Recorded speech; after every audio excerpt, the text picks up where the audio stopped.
మొన్న ఇక్కడ మెస్సీతో football match జరిగింది. ఆల్మోస్ట్ అందరు చూసుంటారు. లేకపోతే ఆ వార్త చిన్న చిన్న మొత్తం ఓవరాల్ మ్యాచ్ చూడకపోయినా ఆ చిన్న చిన్న క్లిప్పింగ్స్ అన్నీ చూసుంటారు. అందరికి వస్తున్న ఒకే ఒక డౌటు, అసలు రాహుల్ గాంధీ ఎందుకు వచ్చిండు?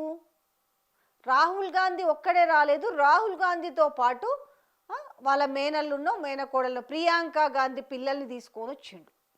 ఇక్కడనేమో రేవంత్ రెడ్డి కుటుంబ సభ్యులు. ఇది రాహుల్ గాంధీ కుటుంబ సభ్యులు అండ్ రేవంత్ కుటుంబ సభ్యుల కోసం మాత్రమే ఈ మ్యాచ్ జరిగిందా? ఇవాళ రాష్ట్రంలో డిక్లరేషన్ ఇచ్చినప్పుడు వచ్చిండు రాహుల్ గాంధీ, అది అమలు కానప్పుడు రాడు.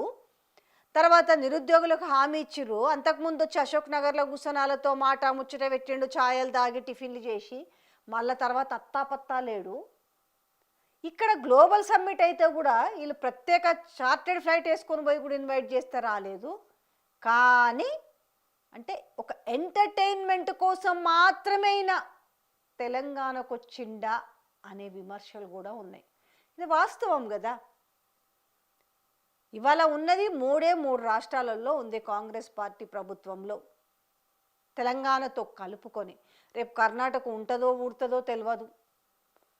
కానీ ఇన్ని మర్చిపోయి పోనీ మనము ఉన్న వాటినన్నా కాపాడుకోవాలి. మనం ఇచ్చిన అంటే వీళ్ళు ఇచ్చిన హామీలు అయితే ఓకే, కానీ అక్కడ వాళ్ళు వచ్చి డిక్లరేషన్ ఇచ్చింది.